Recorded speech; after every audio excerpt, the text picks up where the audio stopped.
학우 여러분 안녕하십니까? WBN 뉴스 오은비입니다. 최근 언론 고위 임원직들의 비리가 심각해지고 있는데요. 깨끗한 언론을 형성하였으면 좋겠습니다. 그럼 WBN 뉴스 시작하겠습니다. 지난 14일 우리 대학 학생회관 소극장에서 2018 각급 학생회 선거 개표가 진행되었습니다. 어느 후보가 당선되었는지 WBN이 취재해보았습니다. 지난 16일 우리 대학 60주년 기념관 아트스페이스홀에서 제3회 익산학 심포지엄이 개최되었습니다. 어떤 주제로 진행되었는지 알아보겠습니다. 지난 17일 우리 대학 풍산기념관에서 2017 국내 학술대회가 열렸습니다. 그 발표회 현장을 WBN 카메라에 담아보았습니다. 지난 18일부터 19일까지 우리 대학 문화체육관에서 익산차축제가 개최되었습니다. 그 현장을 WBN이 다녀왔습니다. 지난 14일 우리 대학 학생회관 소극장에서 2018 각급 학생회 선거 개표가 진행되었습니다. 학생중앙선거관리위원회의 지휘하에 이루어졌는데요. 박건 기자가 전합니다. 지난 14일 우리 대학 학생회관 소극장에서 2018 각 단과대 및 총학생회 선거 개표가 진행되었습니다.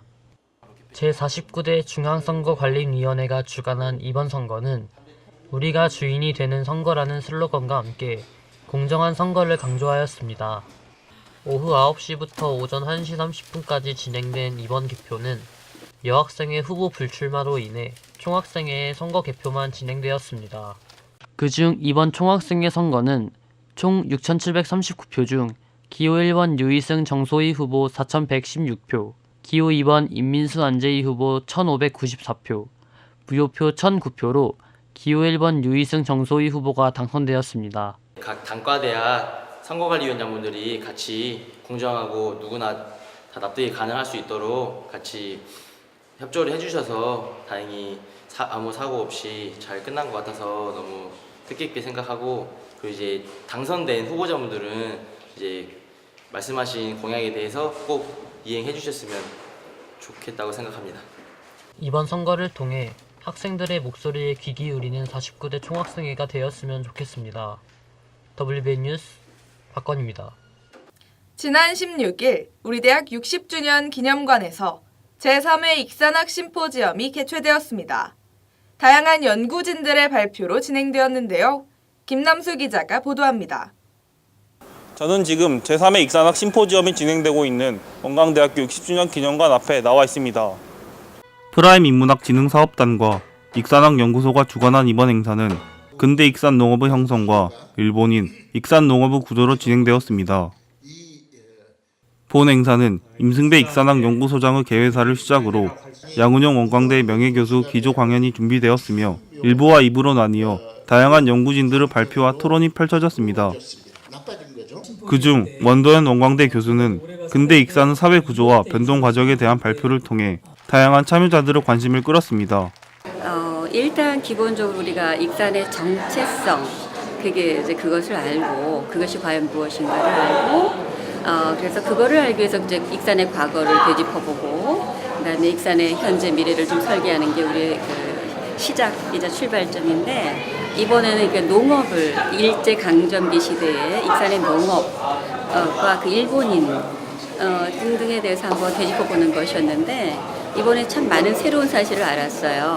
익산의 정체성에 대해서 많은 거를 이제 많은 공부를 통해서 이제 좀 더 가야 되겠다, 이런 생각을 하는 계기가 되지 않았나 생각합니다. 이번 행사를 통해 익산이 한 단계 더 발전하는 계기가 되면 좋겠습니다. WBN 뉴스 김남수입니다. 지난 17일 우리 대학 숭산기념관에서 2017 국내 학술대회가 열렸습니다. 교수들의 열띤 발표와 토론이 펼쳐졌는데요. 손민지 기자가 보도합니다. 지난 17일 우리 대학 숭산기념관에서 2017 국내 학술대회가 개최되었습니다.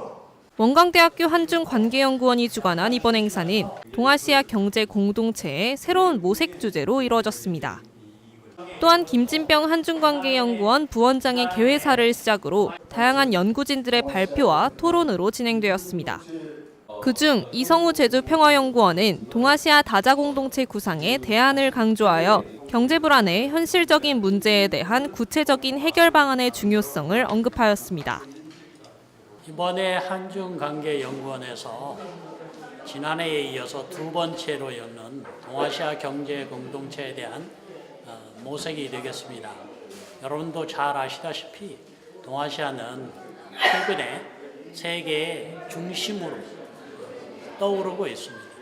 그 속에서 미국과 중국이라고 하는 세계의 강력한 힘이 맞닿아 있는 그런 상황이고 거기에 끼어 있는 우리나라는 결국은 어떻게 여기에서 생존하고 또 번영을 할 것인가가 가장 큰 과제라고 할 수가 있겠습니다. 이번 행사가 동아시아 경제 발전에 도움이 되는 계기가 되었으면 좋겠습니다. WBN 뉴스 손민지입니다. 지난 18일부터 19일까지 우리 대학 문화체육관에서 익산차축제가 개최되었습니다. 다양한 체험 프로그램도 있었는데요. 보도에 양주희 기자입니다. 지난 18일부터 19일까지 우리 대학 문화체육관에서 익산 차축제가 열렸습니다. 익산 차축제위원회가 주최한 이번 행사는 우리나라 전통문화에 기반을 둔 문화관광사업 콘텐츠로서의 활용 방안을 모색하기 위해 개최되었습니다. 이번 행사는 다양한 업체가 참여하여 각양각색의 차들을 시음하고 전시 및 판매하기도 하였습니다. 또한 이번 행사에서는 차 시음뿐만 아니라 여러 나라의 차 문화 체험 프로그램도 진행하여 다른 나라의 차 문화를 체험해 볼 수 있는 기회를 제공하였습니다. 많은 사람들이 차를 좀 즐길 수 있는 그런 차의 대중화를 위해서 이거를 개최하게 됐고요. 또 저희 차문화경영학과 학생들이 배운 것을 여기에서 실습하는 실습의 장이라고 할 수가 있습니다. 그래서 그런 목적, 그러니까 차를 대중화시키고 그리고 학생들에게 이 배운 것을 많은 분들에게 나눠줄 수 있는 기회를 제공하기 위해서 이런 행사를 마련하게 되었습니다. 이번 행사를 통해 다양한 나라의 차 문화와 전통과 예를 배울 수 있는 의미 있는 시간이 되었으면 좋겠습니다. WBN 뉴스 양주입니다. 이번 시간은 신박하고 기발한 어플들을 소개해드리는 코너 어플팁입니다. 과연 여러분께 소개해드릴 어플은 무엇인지 알아보겠습니다.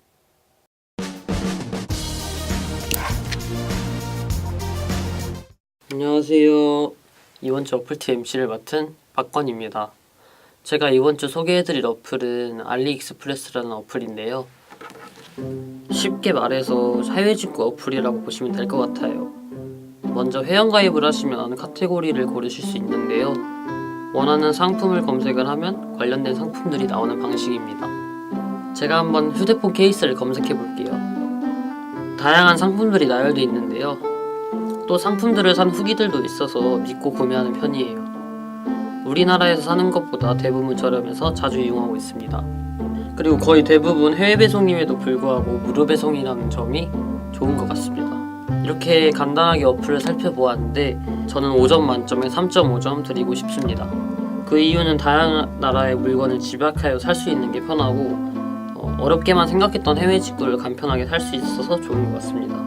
다만 무료 배송이지만 아무래도 물건을 받기까지 오래 걸리고 도로명 주소로 입력해야 한다는 불편한 점이 있는 것 같아요. 곧 미국의 추수감사절인데 이 어플을 통해 좋은 구매 하셨으면 좋겠습니다. 감사합니다.